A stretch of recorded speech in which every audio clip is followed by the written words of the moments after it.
Hi there, Kristen Cooper, your certified mortgage planning specialist and mortgage advisor. So excited that you're here today. Really, education is at the heart of what I love providing because that allows us to make smart decisions. So, today we're going to be talking about different options if you already own a home and want to purchase another home, what that can look like. I know it can be really overwhelming and a lot of fear can come with it, just not knowing how it all play out and what it would look like. But it is one of those things that most people that own a home will go through. So, want to provide some education and some process timelines and things that will make it really a little bit less scary for you to be able to decide what you want to do moving forward. But just know you can always reach out if you have any questions. I'm happy to jump on a strategy call with you and discuss things specific to you so that we can make sure that you have the right information. So let's dive in and talk about some different options today. So what we're going to be looking at is really just getting yourself ready and planning to be in a position that if you decide to purchase another home in the future, that you'll be able to do that. So, if you're not sure that you want to sell your home and buy another home, or not sure if you want to rent out your home and buy another home, there's lots of different scenarios that we need to go through to see what really is going to be beneficial for you. And so that's really what we're going to be looking at today. So buying another home, what are my options? And am I going to be buying a home first? Is that other home that I'm going to buy, is it going to be a primary home that I'm going to now live in that one as my primary residence? Is it going to be a second home where maybe I'm going to vacation from that home? Or are we going to buy another home as a rental property? I'm going to start looking into building income for maybe retirement strategies or tax strategies. So really identifying that. And then what are those options? Are we going to sell and buy? Are we going to buy a home now, sell later? Are we going to buy a new primary home, rent out the current home? Are we going to pay off debt through the purchase? Are we going to need upgrades? So all of these are very valid questions that we need to ask when we're going through mortgage planning and mortgage strategies for real estate. We're going to talk about minimum down payment requirements, what net proceeds are and selling costs if you decide to sell your home, capital gains, rental property investing, estate planning, which is really going to be important if you don't have an estate plan set up. And then talk about, what's next, what's next from here, and then ask some questions. If you have them, please put them in the chat and we'll try to address those questions or get them back out to you. So first, for what is the difference between a primary home, a second home, and a rental home? Well, a primary home is a home that you intend to live in. And so it does allow for better financing. It has lower down payment options depending on the program and whether it's a government insured loan like FHA that requires only 3.5% down, or a conventional loan that would require 5% down if you already own a home. A lot of people think that you would have to put 20% down. And as you can see here, that's not the case. Even with VA, we have what's called second tier entitlement, meaning if you already have a VA loan and you're looking to use your VA loan again, that might be an option without even having to sell your current home. So we'd want to look at that. And then we do have down payment options. If you're going to buy a home again, it's not just for a first-time buyer. So a lot of people don't realize that maybe you can keep your current terms on your home as a rental and buy another property with no money down. So we could look at those options. Primary home is better terms, so it's lower interest rates than what you would get on a second home or a rental property. A second home or a vacation home requires at least 10% down. It does have higher rates because it's not your primary residence, which means it's a higher risk for the lender that if you were to choose between your primary or the vacation home, you would let the vacation home go before the primary. And then your intention is to occupy it. So you need to occupy it for some time of the year. And so it can't be a rental property, which is where you would have a tenant actually living in the property. A rental property requires more down, so at least 15% down. The more you put down, the better the rates are going to be, but it does have an option for less down. And again, it is higher rates because it's income producing, and again, higher risk because you'd let that property go before a primary. And you may, depending on if you purchase or keep a property, you may be able to use rental income on that property to help you qualify. So a lot of people think that, I can't buy a rental property because I can't afford both homes. There may be an opportunity for you to purchase and use rental income to offset that mortgage, which we would just need to look at. Typically, when you have a rental property, we do want to make sure that you can afford the property. So reserves means that after your down payment and closing costs, that you still have some funds and assets that you can pull from if you're in a tough spot. So when you do get a rental property, sometimes we do require that you have additional what's called reserves, money left over. So what are my options? If I am looking to buy another home, what can I do? What are the options that I have? Do I sell my current home and then buy now, which is called a contingent offer, meaning that we're going to work concurrently to close the sale of your home within purchasing the home? that you're looking to purchase. And that way you can use the equity from the sale of your home towards the new purchase.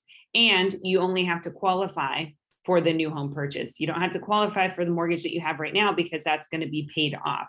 So this is what is a lot of people go this direction because they can't maybe afford both homes. And so they have to sell one to buy the other, or maybe they don't have enough for a down payment for a new purchase. So they need the equity from their home in order to purchase a new home. So depending on, your situation, it will just, decide which options are available to you. But that's the benefit, is that you would be able to use the equity from this home, put it into a new home, and only have the one mortgage payment.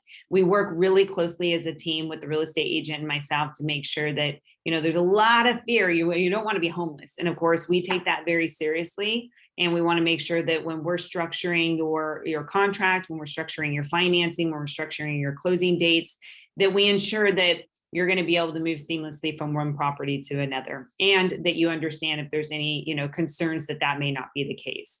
So we make sure that maybe there's a rent back option, meaning that you get to stay in your home, you sell it, you close it, you get the funds, from the sale of your home, but that new owner that purchased your home is allowing you to stay in the home and rent it back for 30 or 60 days. And so that would allow you time to be able to stay in the property and move into the new property. So all of these contract structuring are things that we do as a team to make sure that you're in a good position. And that's why you work with a team that is, experts that have been in the field a long time and understand how to do this, so that you don't end up, homeless, that you don't end up, spending a lot of money or losing money and things like that. First mortgage payment on a new mortgage, which a lot of people are concerned, I can't afford to have two mortgage payments for long term. So let's just say that you closed in May. Well, if you close in May, typically your first payment on your new mortgage isn't due until July.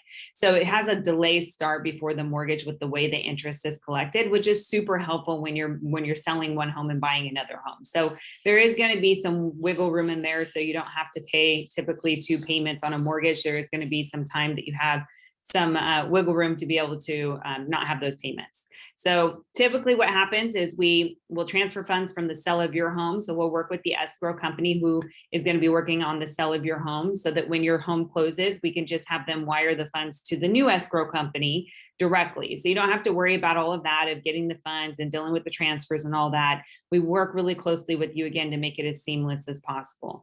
Now, if you don't want to use all the funds from the sale of your home, that's fine. We can have just whatever portion we're going to use for the new purchase sent over, and then you would get the rest of the funds. So it's not all tied up, but we make sure that we work closely with you to ensure that that happens. So that's the first option. You sell your home and you buy now. Benefit, you get to use the equity from your home and put it right into the new home and or pay off debt and the new home, which we'll talk about. And you only have to qualify for one mortgage. But if you know this market, or you don't want to have to sell your home before buying another home, another option is that you buy now and sell later. So in this scenario, a couple of things that we got to, make sure to address is, where are the funds going to come from the new purchase? So again, if it's a primary residence that you're purchasing, it's less down, but you still have to have those funds available, and they need to be in verifiable funds. So whether it's your assets, which is like your checking, your saving, your stocks, your bonds, your retirement account, all of those funds can be used, including gift funds, or maybe you have an equity line of credit on your primary where we could take funds from that and you can qualify with that payment. We may be able to use those funds so that you can use that towards a down payment. I have a lot of clients that will take a temporary retirement loan to purchase a new home. And then when their home sells, they'll pay off that retirement loan so that they're not having any consequence or tax issues or anything like that, but able to get into the new home. So that's one option. You do have to qualify with both mortgages if your intention is buy the new home and sell the other. So we need to make sure that you can qualify with both, unless you plan to rent out the home that you're moving out of. So there are some options that we can look at, and this is where it comes into mortgage planning and mortgage structuring, and we'll work one-on-one on this to figure out what's best for you. But if your intention is to sell later, what do you plan on doing with those funds? Well, if you took the full amount from your retirement that you plan to get from the sale, then you may just use those funds to repay the retirement and we're good. But if you're going to have additional funds from the sale of your home and you're like, hey, I really want to put these funds towards the purchase, once it sells, so that I can lower my mortgage payment, then we'll look at one of two things depending on the program. We'll either look at what's called a first and a second, which means that we'll make the first whatever the long-term loan is going to be, and that second will be the amount that you plan to pay off once your home sells. Or we will look at what's called a recast depending on the program, which means that after you close, that you can put a lump sum payment towards your loan and then have it re-amortized so that it reduces your payment. So the benefit of this is that you're not a contingent offer, which depending on the market that you're in, so if you're in a seller's market where there's a lot of buyers looking for homes, which is where we happen to be right now, then this would be a great option to help get your offer accepted. Sellers and listing agents don't want to take an offer that's contingent just in case something falls apart. And so they want to make sure that they take the strongest offer. So if you're able to not go contingent, meaning that you're able to buy without having to sell, then that makes your offer stronger. So the benefit is it's going to make your offer stronger. You won't have timeframes that you're, concerned about having to meet in order to make sure you're not, without a home. And those are, and that you're rushed to have to move from one property to the next. So that's a really great option if you can qualify for both payments. Now, we talked about selling your home and using those funds towards the new purchase. What does that mean? So when you sell a home, it's called net proceeds, which means you take whatever your sales price is minus all the cost for selling, minus any payoffs that you have attached to the property, which may be mortgage, or if you're paying off a solar or HVAC or any of those, you minus all that out, then you have what's called your net closing costs. So you have your sales price minus any payoffs, minus closing costs, and then your net close. So a lot of people don't realize that when you sell a home, that there's cost associated with this. So you may think, oh, I have $200,000 in equity I can use towards my purchase. May not be the case. Typically it's not, because you have all the costs that go with selling the home. So you'll want to work with the real estate agent and figure out what those costs are going to be, because you have your standard seller's costs, but you also have to pay commissions for the agent that's going to be selling your home, as well as the agent that brings a buyer to purchase your home. So that's part of our mortgage planning and mortgage strategy, is we're looking at how much money are you going to be getting from the sale of your home that you can use towards the new purchase. You do want to look into capital gains. Capital gains, you'll want to talk with your CPA, and you can look at the information from the IRS to figure out what would be applicable for you. It's the IRS publication 523. And so what capital gains is if you sell property or you sell an investment, and a property is an investment, and you make a gain, then you have to pay taxes on that gain. The good news is for most people that it's not going to be your normal tax rate that you would pay with the IRS. It's going to be what's called a capital gains tax, which ranges 0 to 20% depending on your income.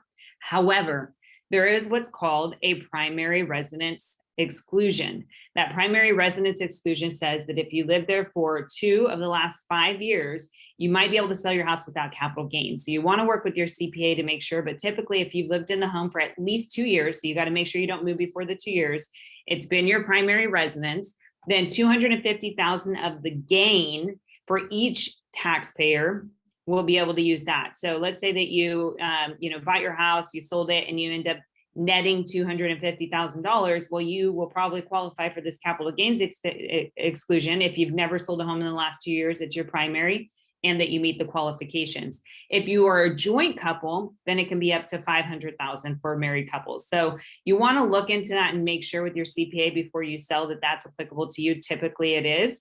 But you also want to make sure that you've been in the property for 2 years so you don't get hit with capital gains. Now, this is just a primary residence. So what if it's a rental property?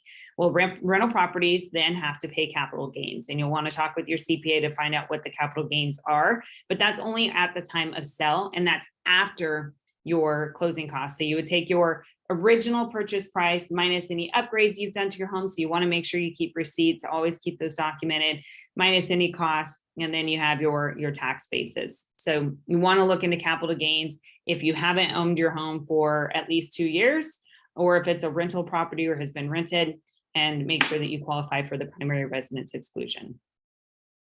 So now we look at buying a new primary and renting out the current home. So let's say that you don't want to pay capital gains. So let's say it's a property you have capital gains and you're like, oh, we don't want to sell the home and pay capital gains. Well, you can rent it out. You don't have to pay capital gains right now. You could just keep renting it and take the benefit of that. Or you just say, we want to start becoming landlords. We want to start building income. We want to start building our wealth. We want to start building our portfolio. Well, you could buy a new primary home and you could rent out the current home. So we can look at those options too. We may be able to use rental income from the departing home. So the home you currently live in. If you have a lease agreement, then you may be able to use some of the rents that you're getting from that lease agreement towards your qualifying to be able to purchase a new home. So we can look at those options, but it's a way for you to build wealth through real estate. You really want to diversify when you're building wealth. and cash flow. And this is a great opportunity if you're able to build wealth through the real estate. Now, you do have to have a down payment for the new home purchase. If you're going to keep your home as it is, you can either refinance the current home and pull cash out.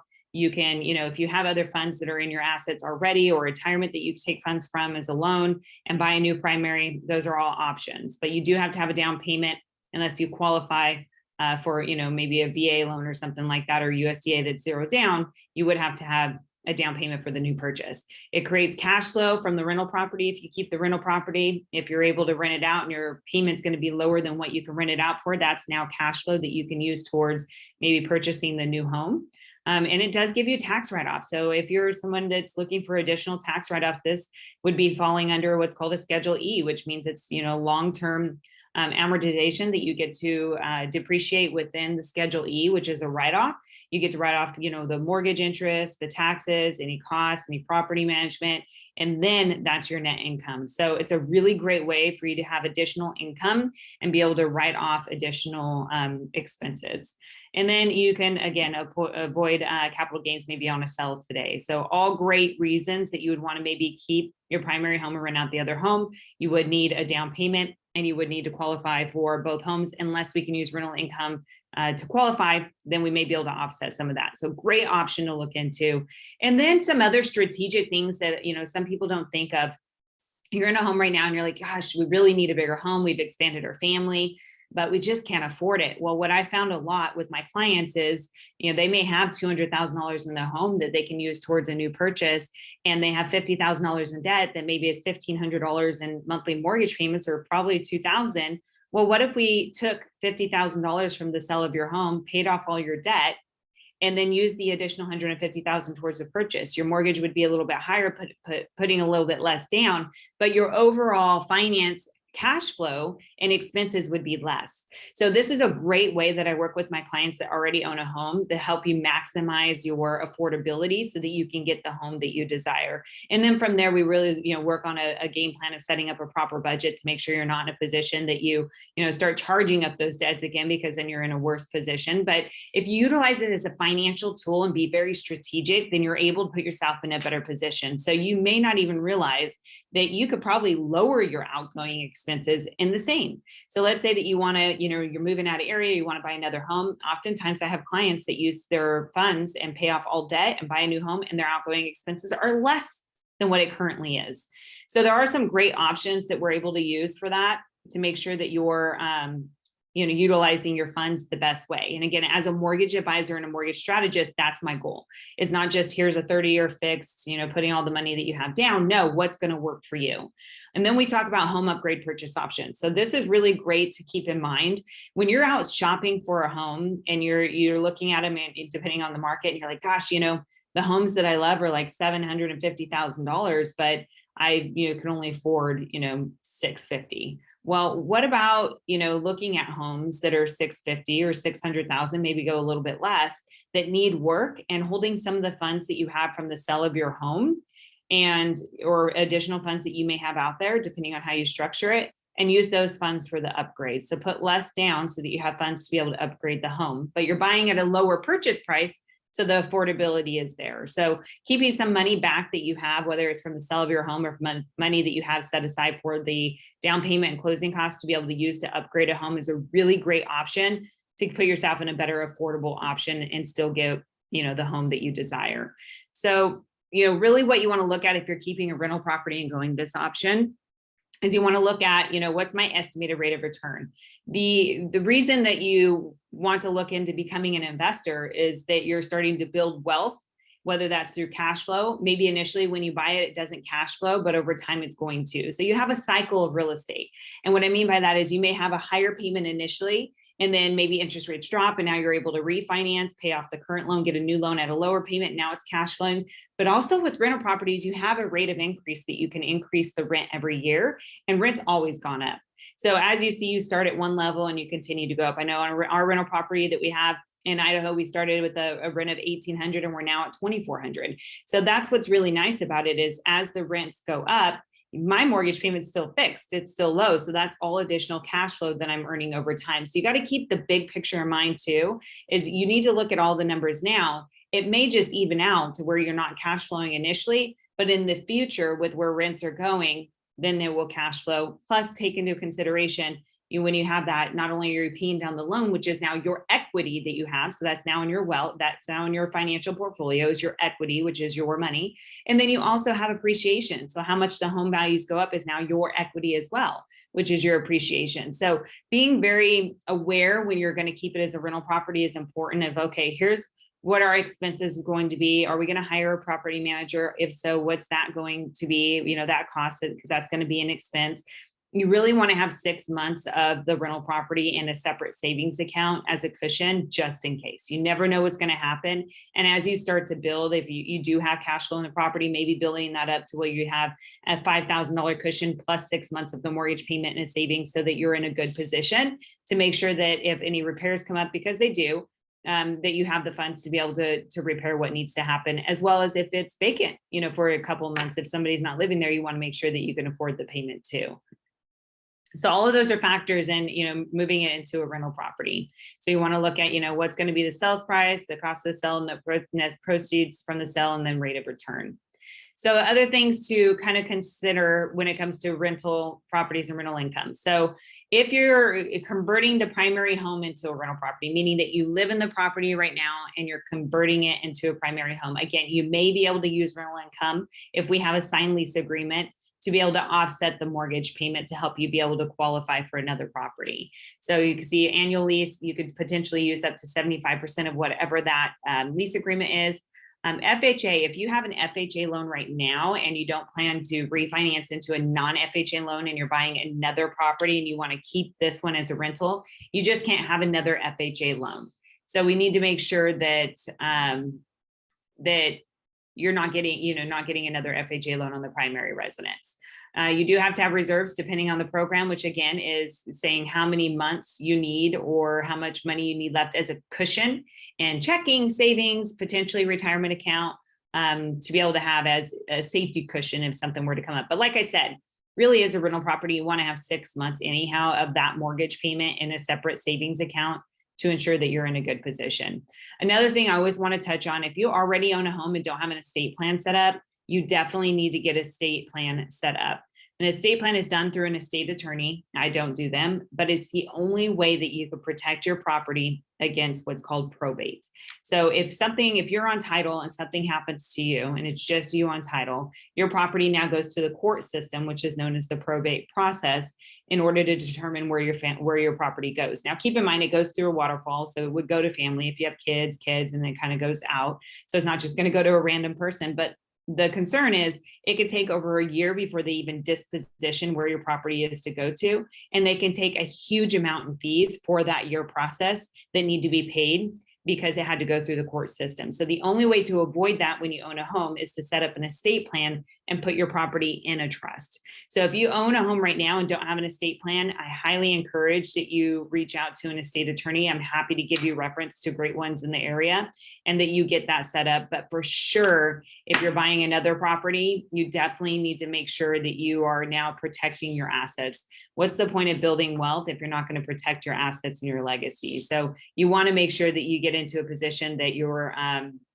able to set up an estate plan as well, because that's going to be really important. Making sure that you work with somebody that has been in the business a long time, understands what they're doing, especially through these type of mortgage options and strategies, is really important. So make sure that you're looking up the person that you're working with. You can go and look up all of my reviews. I've been in business for almost 19 years. I'm a top producer, President's Club. Our team is super focused on making sure that we provide service and that we're helping our clients build and protect wealth, period. That's what we're doing. We're, of course, make sure that we deliver on our promises with just communication, making sure that we're taking care of you, that you understand what's going on up front all the way through the process, and making sure that you close on time, and making sure that you're given all the information to continue to build wealth. So I've created a lot of different courses, classes, education to help my clients create a financial plan so that they can work through building wealth, protecting their assets with homeownership, but even beyond that.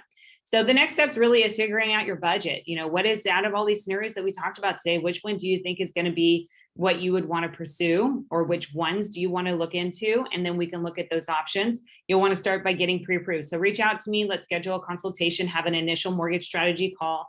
And then from there, we can start the process of getting you pre-approved and figure out what are your mortgage options so that you can start looking at homes and start your home shopping. Biggest thing is, again, budget.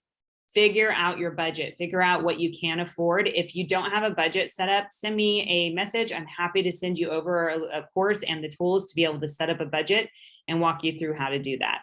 So again, before you're looking at homes, you definitely want to make sure that we get you pre-approved, get all your documentation, and make sure that you're in a great position and that you can qualify, because there's so many things you can see here that really can go wrong through the process. So working with the right team is going to be most important in dealing with this. Now, here's the do's and don'ts. If you are thinking that you're going to purchase or do some type of financing coming up in the future, don't open any accounts, don't close any accounts, don't co-sign for anyone.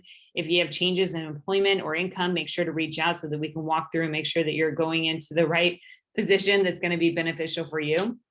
Interest rates, all of that, we're going to go over understanding, what rate options you have, what mortgage options you are. That's part of our mortgage planning strategy, so that we can ensure that you're in a great position. And then we walk you through the entire process. So once you're in contract to purchase a home, we walk you through, you get updates, you know exactly what to expect, especially if you're going to be doing a contingent offer, meaning that you're going to sell and buy at the same time.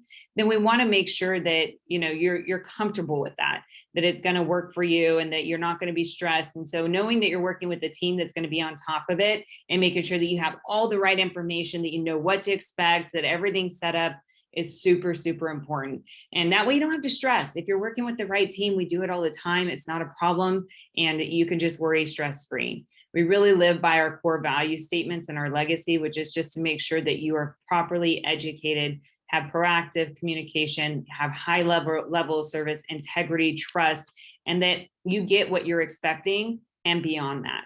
So what's next? How do I get pre-approved? Reach out to me. Let me know when you have availability. Let's first just schedule a strategy call. Let's figure out, what are you trying to accomplish and what do we need to do to get there? Now, you may say, I'm not ready now, I'm thinking in a year. Great, call me.